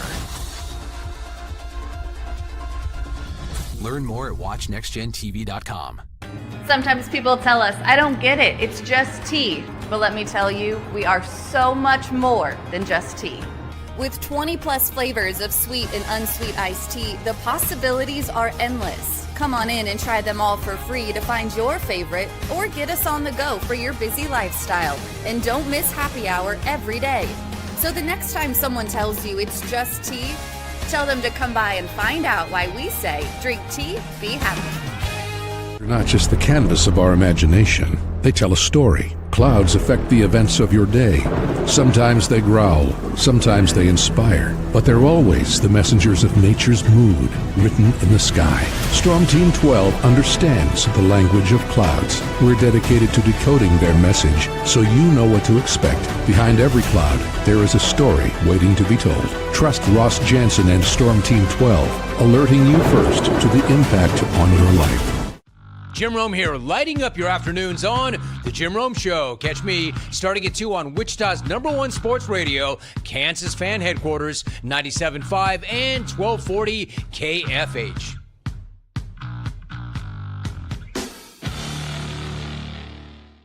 What is GMFB Overtime? It's Peter, Jamie, Kyle, and Akbar breaking down the NFL 5 days a week. It's okay to be excited. It's this, that, and a whole lot of fantasy. It's football for everyone. Weekdays at 10 a.m. on KSCW.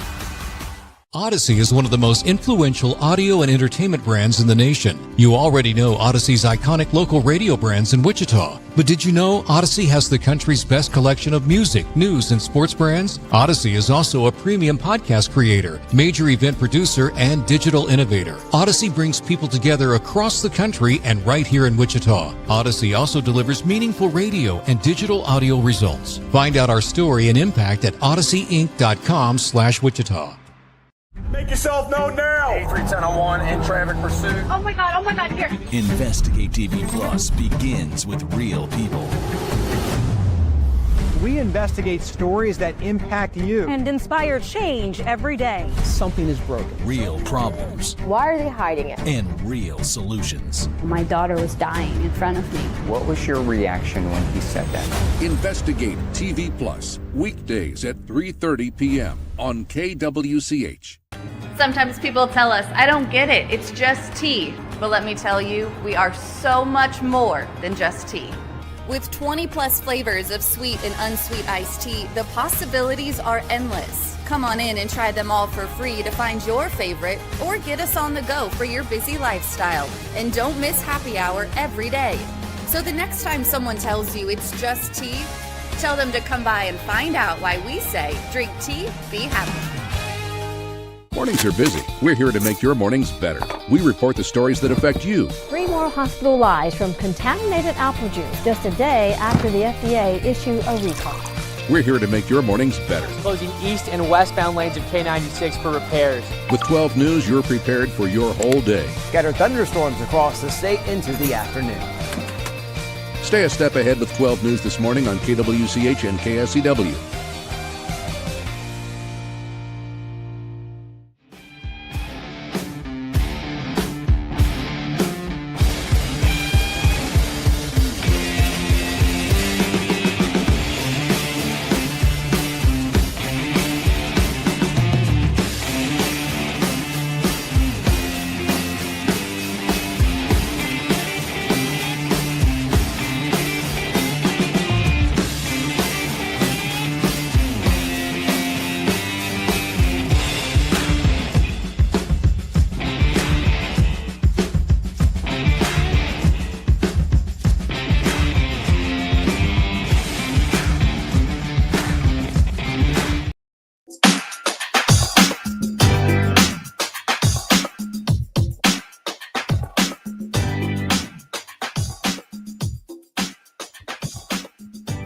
All right, welcome back, everybody. It is Sports Daily here on KFH. Jacob Albrock, Brandon Zinner in for Tommy on this Friday. We are making our way through it. Glad to be here with you.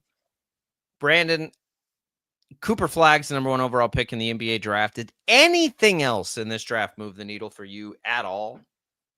Well, first of all, before we go forward, I'm in for Tommy today. I remember Tommy said he was doing a family trip.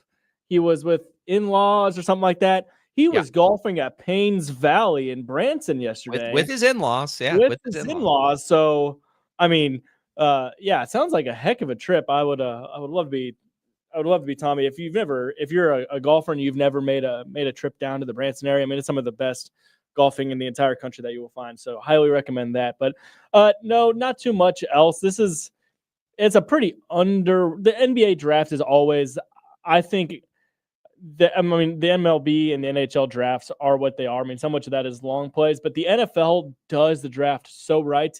I mean, the NBA can't even get the hat situation figured out because of when their league year starts. And you have all these trades that are proposed trades, but they have to be figured out made official by the NBA like a week later. So the NBA draft, as much as I love the NBA, they cannot get the draft. Again, if Cooper Flag could have been traded, the Mavericks could have traded their first number 1 overall pick to, say, the Hawks. Cooper Flag could have been drafted, and they're still going to make him stand up on stage with the Hawks hat. It's very weird. I do like the Sixers getting a VJ Edgecombe, a guy that we watched a lot from Baylor. I think he's going to be an absolute stud in the NBA. So that's one guy I have my eye on. But otherwise, the NBA drafts so many guys from overseas that we don't know about. So many of these guys who are kind of role players, but they just profile to be better NBA players than they were in college. The NBA draft is always a weird one. It just doesn't do it for me anymore. The flag thing is as fascinating a sports story as we have, and I mean that. It is fascinating that the Mavericks, like all of that, but I just can't. It's hard. I don't know why it's so hard. There are a lot of sports where, I think the problem is we try to make everything else as awesome as the NFL draft is, and it's just never going to be. No. Like, it's never going to be. The NFL, I don't know how they've done it. I don't know why they've done it. It's happened. It's whatever. It's just like none of the other sports are going to be anything close to that. And I feel like it's a little unfair to the NBA draft that we do that. Like, yeah, it's not that, but because the NFL draft is amazing, but it's fine. Like, it's fine. It's also part of the calendar. We just played the final NBA game of the season. That's true, 3 days ago. The NFL, they finish it. They finish their Super Bowl, and then we have 3 months of buildup to the draft, and then you have all these training camps. Whereas the NBA finishes, the draft is here, and then they're going to be playing Summer League in a week and a half in Vegas. So the calendar is just so much different, and it's because college basketball and the NBA aren't really synced up. It's just it's weird, and I don't know what the fix is. But yeah, the NBA draft, it doesn't do it. There's not a fix. There doesn't have to be a fix. There's not a fix. They could do it whenever they want. I saw something yesterday, and I thought this was a really wild and crazy and fun idea. They should do the lottery 30 minutes before the draft. That would make it awesome. That would be wild. It would be totally unreasonable, and nobody would ever agree to that because the teams want the time to prepare. But man, that would be. So could you imagine if they did that 30 minutes before the draft, and then we saw the Mavericks win that lottery to get Cooper Flag? Oh my God! I mean, also like, so there was all the stuff about Ace Bailey out of Rutgers. He just wasn't working out for a bunch of teams. This would, you don't know who's going to be picking where. This would force prospects say, hey, this team might have the number 1 overall pick. You might want to go work out for him. So yeah, the NBA draft, though, yeah, it's just so weird. The whole hat situation is just absolutely ridiculous. I think just about every single pick was traded. That was like 19 of 31, I believe it was. Yeah, and then even more in the second round. So you have these guys come up on stage and they're wearing a Hornets hat, but that pick was actually acquired through the Sixers by way of the Nets, and he's actually going to Memphis. That doesn't help it either. It's hard to, like, the trade has no appeal. Where the NFL, the trade is all that we want to talk, because there aren't that many of them. Everything is traded to the NBA. Well, yeah, especially all these first-round picks that are being traded in 2031 to acquire a 38-year-old Kevin Durant. I mean, yeah, the trade system in the NBA is absolutely ridiculous. But hey, here we are. Yeah, it's in the books. The flag thing. God, I cannot believe he's gonna be a stud. That team's gonna be fun when Kyrie is back. It is, but Nico and the ownership group doesn't deserve it. And I like the Mavs. No. I'm a Mavs fan. They don't deserve it after that stupidity. They didn't deserve it. Doesn't matter. Adam Silver said they deserve it. So, well, yeah, the bouncing balls said they deserved it. You conspiracy theorist? It's fishy. The Brian Windhorst. Something's not adding up. Let's I don't know. I always think back to how Tim Duncan landed with the Spurs, and no conspiracy would have ever designated Tim Duncan to the Spurs, or Victor Wembanyama to the Spurs. You said conspiracy theories, and now Max. I've never seen him standing this. He's got something to say. I've never seen him standing so upright. James Worthy to the Lakers on a coin flip. Yeah. If I was sure of anything, I would be sure that Max dabbles in conspiracy theories. He is wearing tie-dye. It was a two-headed coin. Yeah. I would be certain that would be the case for Max, that he would dabble. He also said this morning that which teams did you say, Max? The 86 Lakers, the 87 Celtics, and who else? 87 Lakers, 86 Celtics, 83 Sixers, undefeated in today's NBA. They would go undefeated in today's Undefeated. NBA, and they would win every game by 40 points if you played by the rules of the 80s. Because those it's guys. Fun. in the 80s It's were so much. It's more fun to give Max a hard time. There's a 50-50 chance that Max is a future version of me, where I've just like tapped out of modern society and I'm like, nope, I've had enough. Like that's it for me. Like I'm going to just stay right here. I already get made fun of for these things. Like, why don't you have Venmo? And I'm like, because I have PayPal. They're the same thing. Why would I want it? No, they're not the same. They're literally the exact same thing. Give me one difference. What can you do on Venmo that I can't do on PayPal? I haven't used PayPal in 20 years. Just tell me one thing. Give me one example. You can Venmo is basically like, it's also social media. I can see what I can see that my friend paid another friend for pizza. Like that's also the society we live in nowadays. But they don't have that on eBay, Venmo. Yeah. Goes direct to PayPal. Yeah, you can't make purchases online with Venmo. PayPal, I think, owns Venmo, by the way. They're the same thing. That's just one of many examples, of the things where I'm like, well, why would I need that? I already have this. Like, why would I need two things? Or why would I need to go to the big, crazy, fancy place with the video games to take my kids when I go to Chuck E. Cheese? I'm telling you, there's about a 50-50 chance that Max is a future me, and I'm stuck as Max is in the 80s. I don't know what year I'd be stuck in. I'm a bit of an old soul, but yeah, that's. You just got a driver from this century this week, so I'd say so. I did, but I got a used one. but I got a used from one. This century, so it is. The other one was like 2004 or 5. Barely the century. From the last couple of decades, we'll call it. I took that out yesterday, by the way, and my mortal enemy, which is number 7 on Crestviews North Course. If you've played out there, you know which hole I'm talking about. You have to lay it up or drive the water. From the whites, I drove the water and birdied that damn hole yesterday. I hate that hole. That hole is the reason we have had many discussions about using a range ball on the course, by the way. That is the hole for that. And, so I will concede that a new driver probably will impact my game, and I can hit it a little further than the old square. Square's staying in my bag, though. If I need a 220 drive, I'm using the square. I would just like an invite out to Crestview to be able to see this driver put into work. But listen, we can do it. TJ, hop in for 9. You just, you can hop in for 9 anytime. My problem is I can't always commit to 9. Sometimes it's like 6 or 7. It depends on who's in front of me. If I can, you can play 6, and I can. You could continue the final 12 at Crestview alone. A beautiful, beautiful. Okay, all right. We will find a time in the next couple of weeks, because as long as I don't have meetings or obligations to the stores between radio and TV, I usually try to get out there and squeeze a few holes in. So we will find that date here pretty soon.